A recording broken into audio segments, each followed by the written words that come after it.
Mount Abu सिर्फ पर्यटन स्थल ही नहीं बल्कि शारीरिक, मानसिक और आध्यात्मिक विकास का भी स्थल है। ये अपनी वादियों में पुराण इतिहास के कई ऐसे घटनाक्रम से जुड़ा हुआ है जिससे आज भी कई लोग अनजान हैं। भारत अपनी जिस आध्यात्मिक विरासत को विश्व मार्गदर्शक बताता रहा है, उस आध्यात्मिक दर्शन को विश्व पटल पर रखने का एक महत्वपूर्ण श्रेय स्वामी विवेकानंद को भी है। लेकिन क्या आप जानते हैं कि यदि स्वामी विवेकानंद माउंट आबू नहीं आते तो वो भारत के आध्यात्मिक महत्व को दुनिया के सामने भी नहीं ला पाते। या यूं कहें कि नियति ने यहीं से उनको शिकागो जाने का मार्ग प्रशस्त किया था। आज हम स्वामी विवेकानंद के माउंट आबू से शिकागो जाने की रूपरेखा तैयार होने के पहलू पर ही चर्चा करेंगे, लेकिन उससे पहले इस तरह की रोचक जानकारियों के लिए हमें यूट्यूब पर सब्सक्राइब व फेसबुक व इंस्टाग्राम पे फॉलो करिए। माउंट आबू सिरोही में देवड़ा राजवंश का स्थापना स्थल है। महाराव लाखा ने यहीं से सिरोही में परमारों को हराकर देवड़ा राजवंश की स्थापना की थी। इसी राजवंश के महाराज शिवबान के समय में माउंट आबू राजस्थान के रजवाड़ों में शिकारगाह के रूप में प्रसिद्ध हुआ। इसके राजस्थान के रजवाड़ों में प्रसिद्धि पाने का मुख्य कारण ब्रिटिशर्स भी थे। इसी प्रसिद्धि ने माउंट आबू को राजस्थान और सिरोही जिले के सीमावर्ती गुजरात के राजाओं के लिए ग्रीष्मकालीन प्रवास और शिकारगाह का स्थल बनाकर विकसित किया। राजस्थान की अधिकांश रियासतों ने यहाँ पर अपनी आरामगाहें बनाई। इन्हीं आरामगाहों ने माउंट आबू को राजस्थान की रियासतों के राजाओं का संगम स्थल भी बनाया। रामकृष्ण मिशन द्वारा संकलित स्वामी विवेकानंद से जुड़े दस्तावेजों के अनुसार अप्रैल 1891 से 24 जुलाई 1891 तक स्वामी विवेकानंद का माउंट आबू में प्रवास का जिक्र है। स्वामी विवेकानंद का राजस्थान में बहुत समय तक प्रवास रहा था। माउंट आबू आने से पहले वे अलवर, जयपुर, किशनगढ़, अजमेर आदि स्थानों पर प्रवास कर चुके थे। उन्होंने अप्रैल के अंतिम सप्ताह में अजमेर से ट्रेन के द्वारा रवाना होकर माउंट आबू के लिए प्रस्थान किया। उस समय के खराड़ी स्टेशन और आज के आबू रोड स्टेशन पहुंचकर वह माउंट आबू के लिए निकले। उस समय माउंट आबू अजमेर मेरवाड़ा प्रोविंस के गवर्नर जनरल की ग्रीष्मकालीन राजधानी हुआ करता था। माउंट आबू पहुंचते ही वे अलवर के उनके शिष्य गोविंद सहाय के मित्र और माउंट आबू में टीकाकरण विभाग के क्लर्क मुरलीधर के घर पर ठहरे। राजस्थान में सबसे पहले प्रवेश उन्होंने अलवर में ही किया था। अलवर में घुसते ही उन्होंने गोविंद सहाय को रहने के लिए स्थान के बारे में पूछा था। गोविंद सहाय भी बंगाल से थे और विवेकानंद भी। ऐसे में उन्होंने वहां उनके रहने का इंतजाम किया। फिर स्वामी जी से अनजान गोविंद सहाय चर्चा के दौरान उनसे इतना प्रभावित हो गए कि कुछ ही घंटों में उनके प्रशंसक और अनुयायी बन गए। इन्हीं गोविंद सहाय के मित्र का आवास नक्की झील के निकट माउंट आबू में था। ऐसे में नक्की झील उनका प्रिय भ्रमण स्थल हुआ करता था। भारतीय कला और मूर्तिकला के प्रति उनकी रुचि ने उन्हें देलवाड़ा जैन मंदिर की तरफ आकर्षित किया। वहां उन्होंने मई के प्रथम सप्ताह में कई दिन बिताए। उन्होंने नक्की झील के भ्रमण को यथावत रखा। इसके आसपास के स्थलों का अवलोकन करते रहे। विवेकानंद एक अच्छे गायक थे। गाने के साथ हारमोनियम पर भी उनका हाथ काफी सदा हुआ था। मई के ही दूसरे सप्ताह में वो बैलेज वॉक पर भ्रमण को निकले थे। वहीं एक चट्टान पर बैठकर उन्होंने गाना शुरू कर दिया। उनका मधुर गीत सुनकर कई यूरोपियन भी उनसे प्रभावित हुए और बाद में उनका सानिध्य प्राप्त किया। 13 मई को स्वामी जी बैलेज वॉक के रास्ते में पड़ने वाली चंपा गुफा में रहने आ गए। यहाँ उनके पास 3-4 पुस्तकें, 2 कंबल, एक पानी का बर्तन था। इसी दौरान किशनगढ़ रियासत के राजकुमार के वकील मुंशी फैज अली खान फैज उनसे संपर्क में आए। चर्चाओं के दौरान वो विवेकानंद के आध्यात्मिक ज्ञान से बहुत प्रभावित हुए और नियमित रूप से उनसे आध्यात्मिक चर्चा करने के लिए वहां आते रहे। गर्मियां बीतने वाली थी और मानसून आने वाला था। ऐसे में फैज ने कहा कि स्वामी जी, मैं आपकी क्या सेवा कर सकता हूँ। स्वामी जी ने कहा कि बारिश आने वाली है, यदि वे गुफा पर किवाड़ लगवा देंगे तो सहयोग हो जाएगा। इस पर फैज ने कहा कि बारिश में गुफा की स्थिति और खराब हो जाएगी। उन्होंने स्वामी जी को अपने घर में रहने का प्रस्ताव दिया। स्वामी जी की धार्मिक मर्यादाएं भंग नहीं हो, इसके लिए उन्होंने यह भी विश्वास दिया कि उनके रहने और खाने का सारा प्रबंध वो अलग से करवा देंगे। फैज किशनगढ़ खोखी में रहते थे। स्वामी जी 21 मई के आसपास वकील फैज के घर में रहने चले गए। स्वामी जी के आध्यात्मिक ज्ञान से प्रभावित होकर माउंट आबू में उनके कई मित्र भी बन गए और कई शिष्य भी। फैज की खेतड़ी के महाराज के निजी सचिव मुंशी जगमोहन लाल से पहचान थी। उन्होंने जगमोहन लाल को अपने अतिथि स्वामी विवेकानंद से मिलने को आमंत्रित किया। जगमोहन लाल खेतड़ी राजा अजीत सिंह के साथ खेतड़ी हाउस में प्रवास कर रहे थे। वर्तमान में यहां पर सोफिया स्कूल बताई जाती है।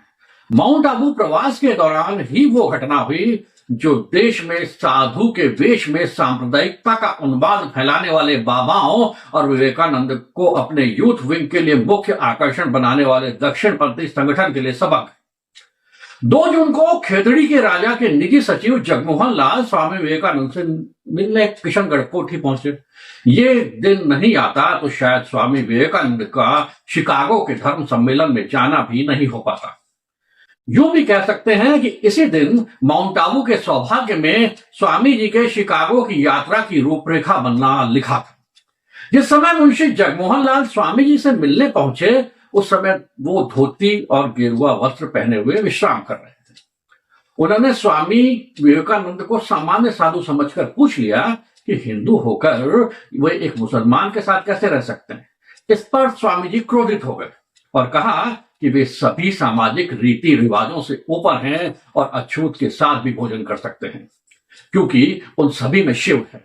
उनके लिए कोई ऊंच नीच नहीं है। ये सुनकर जगमोहन लाल चुप हो गए और उन्होंने स्वामी जी को अपने बंगले में खेतड़ी के राजा अजीत सिंह से मिलने के लिए आमंत्रित किया। स्वामी जी ने कहा वो अगले दिन आएंगे।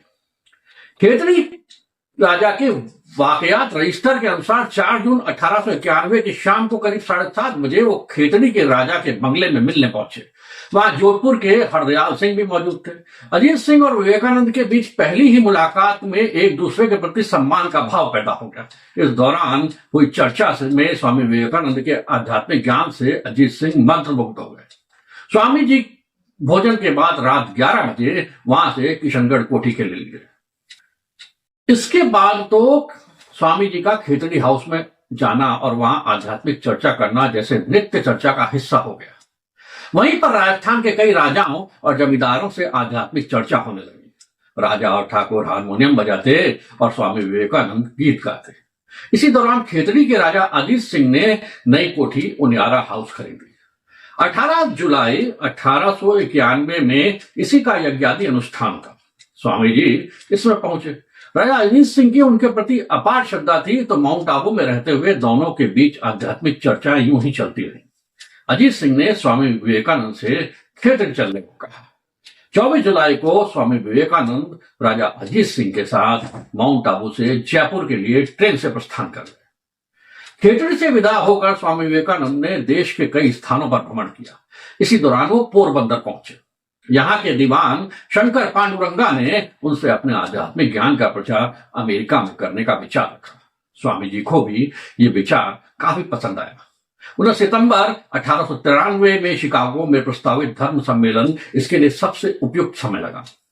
जब वो दक्षिण के प्रवास पर थे तो अपने अनुयायियों से उन्होंने इस पर विचार किया। इस पर मद्रास प्रवास के दौरान उनके अनुयायियों ने इसके लिए धन एकत्रित करने की अनुमति मांगी, लेकिन स्वामी जी को यह विचार पसंद नहीं आया।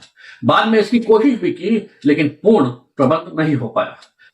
लेकिन विधाता को कुछ और ही मंजूर था। खेतड़ी के राजा के यहां संतान, इसके लिए वो जश्न का आयोजन कर रहे थे, लेकिन यह आयोजन उनके आध्यात्मिक गुरु स्वामी विवेकानंद के बिना अधूरा था।